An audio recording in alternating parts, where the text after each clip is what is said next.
rather than do what I would normally do, and that's continue on with death by PowerPoint, I'd just suggest that you look to the right and have a look at this painting. And it's no state of any of it. It's great that you're in it.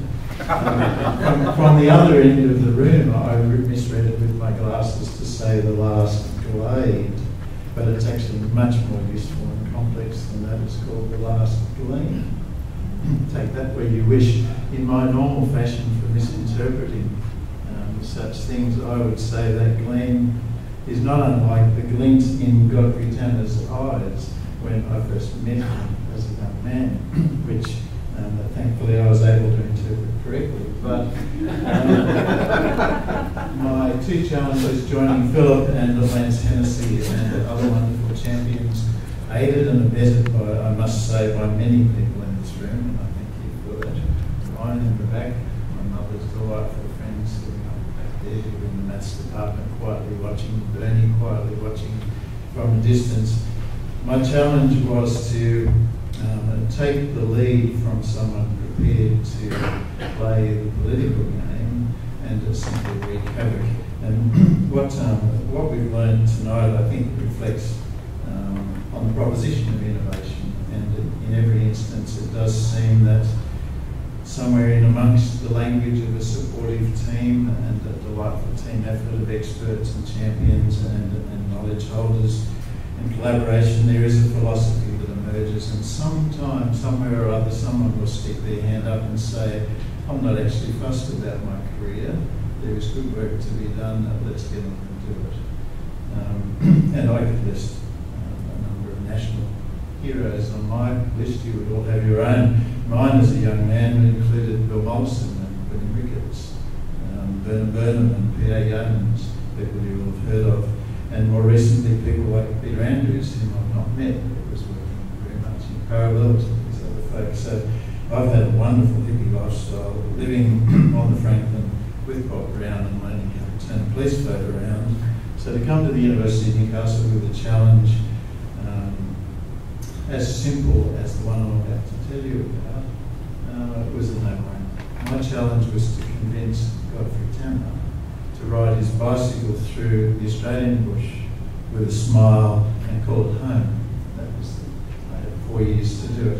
And thankfully, before Godfrey went to another place, he did do that. He turned from an Oxbridge Lawns man to an absolute fan of the Lily Billies and the Don Morris Walk and other quiet places on the campus, where the whole proposition of gardens that he talked about for years to students like Bernie and many others was actually easy to see. And so 4 short years at the university for me, playing with some of the language which has now become fashionable, was a wonderful experience. And I probably will just flick through these slides if I've got time. The reason I wanted you to look at that painting is pretty simple. What would it look like now? What would that place look like now? And if you half close your eyes, what would you want it to look like now? Peter Andrews would have a particular view, and I certainly have a particular view. There are some very unwell trees in that picture. There is some erosion and gutting of that landscape.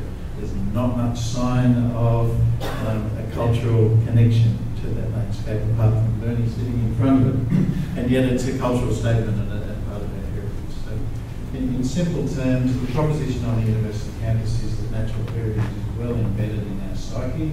We just haven't quite worked out how to live with it. So my second criteria, as a performance criteria with Philip and Lance Hennessy, was the reporting of black snakes in the Chancery Gardens.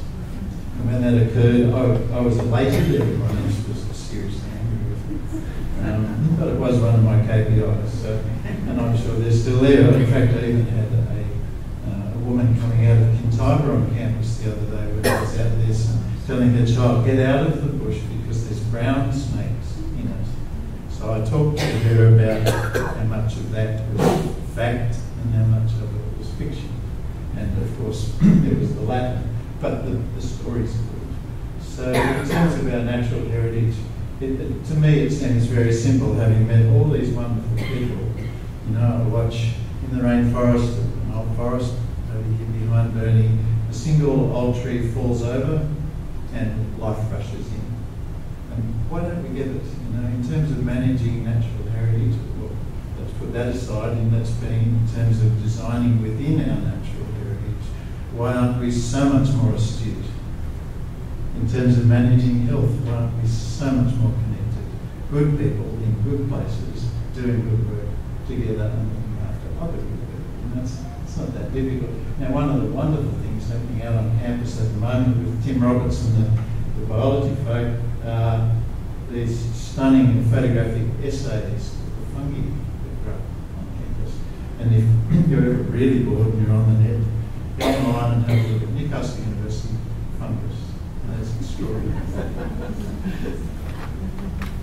So, Yeoman, the second quote, the first quote is from Pierre Yeoman, an engineer, 1954, ostracised from his profession for doing so. He's the founder of the Keyline movement. The second quote is from Sage King, 1902, on return from India and Japan and the permanent agriculture of those places. So Bill Mollison and I have to have a conversation about his authenticity on the permaculture stage. You'll all know the fruit on the right. It's now abundant on the university campus, as it could be on the bank directly across from us here. And I'd feel better about that, I've got to say, because at least I would know that I don't have to go looking for a citrus tree in my crook. And the proposition that coming from almost every published author on our environment and the reforms that we need to make will call up some notion that we as human beings in the system need to fundamentally change our activities. And I guess for me the key message there is that you can read the negative commentary like the Mr. Growth just released, how much famine, such things in the world, or you can choose to go down a positive path. And for me, the reference point is that all the good work all the people in the past have done is a great reference point, and the work Aboriginal people continue to do, despite their invisibility in many places, is extremely important.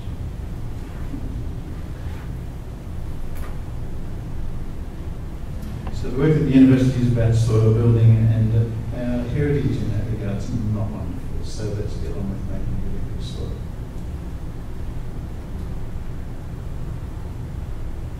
I won't talk about nature-based design other than to say University Chancellery was the recipient of the Alfred Sharp Memorial Award in 1992, if I'm not wrong, and there have forever been complaints about the phallus in the sculptural works, no complaints about the female forms in the sculptural works.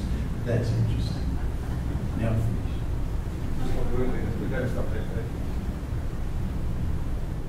I think that in Bernie's introduction he said something about most Novocastrians being pretty quiet when it comes to heritage. I'd like to say, to put it a bit more bluntly, and say that most Novocastrians are very ignorant and apathetic. And unfortunately, I think those people are very well represented on the present council by a group of so-called independents. Even more of a problem, I think, is that ignorance and apathy is reflected by people, some of the people in the senior management of this council. And only just down the road here, a couple of weeks ago, we've had a demolition of the Frederick Ash building. Now, whether that facade could have been incorporated into another building or not, I don't know. Certainly I do know from Greg Ray that there were a lot of valuable records that were left in that building and that ended up being totally destroyed.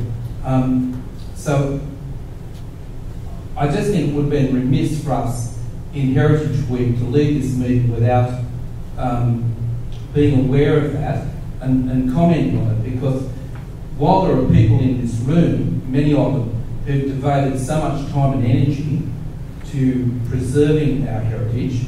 There are also people in this town, I don't think deliberately, but through pure incompetence and ignorance and apathy, have resulted in not just those records being destroyed, also the Lane Street fix, but I'm sure we've all heard too much about that. So I'd just like to comment from any of the speakers. Thank you. I might be cheeky enough to respond to that. I've just moved back to Newcastle, having watched some of the sagas from a distance, and it is fascinating. But I would just like to say this: Newcastle remains one of the most spectacular opportunities for our society to make a difference and to demonstrate. The medical faculty at the university has shown that. Philip's work and Brian's and other champions are showing that. Bernie's leadership, these people working through in the 60s and 70s, Tim Roberts is the same out at the university. I bet there are lots of other emeritus professors working through the latter part of our lives, and that Newcastle remains, apart from Ensign Lane, which I have a problem with because it's a place in England. Other than that, it's the most magic place to get on and do this stuff, and to look to the minions and the midgets and the pygmies and get on and make it happen. I think the debacle across the road is indicative of what happens when people are confronted with conflict rather than well-structured, appreciative inquiries about where to, and that's what Newcastle offers.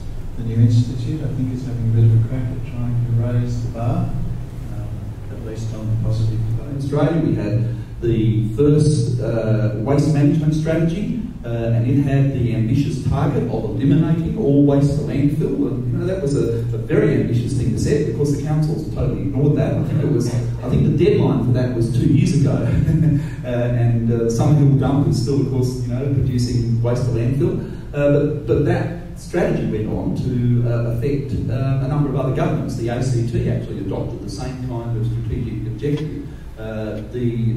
People remember the commitment to Aboriginal people that was established in a very innovative way in the early 90s. Now I could go on with other examples, but I think there was a period in the 90s, and I think the university, in a way, there was obviously something in the ether in the 90s there, because I think the university shows the same kind of tendency. And I think Brian's already stated about where things are at now with the university, and I think that's mirrored by where the current Newcastle Council is at. We're at a very low point in that cycle of innovation, so let's just hope that it picks up in the near future. One area of council, Peter Dorman's area, which looks after energy and water conservation, is very highly regarded, not only nationally in Australia but internationally, and he has kept that momentum going, and he's got a great team. So in terms of officers, there are still good things happening in the council, and still this city is regarded as a leader in that. There's also the Smart Grid, Smart City, which is a federally funded $100 million program, which puts Newcastle in a leadership role. Of course, the CSIRO Energy Flagship, which is a fantastic thing to have here. So there are some good things happening as well. So it's really important not to focus only on the negative. We need to lift the game in terms of some of the local government administration, but there are lots of good things happening as well. The big conference sponsored by the United Nations, that was a groundbreaking event, and also I think we have the first agreement with the Aboriginal community in Australia in local government. Unfortunately, what we do many good things, but some of the things we do are bad, very bad, unfortunately. I would just like, and I'd also like to say that we just scratched the surface here with innovations. And it occurred to me that I read somewhere once that the first X-rays taken in Australia were done here in Newcastle by a Dr. Filmer, I think his name was, in Church Street. And he's one of the terraces up there, so it's still there, and his house in Toronto, I think, is also heritage listed. And how many people know that we had a Walterberg Griffin incinerator at Waratah? I was only there for about 10 years, and some forward-thinking person knocked it over. And we also had, in 1937, the Solomon Prize was given to probably one of the few outside of Sydney, to the city architects incinerator in Paris Street.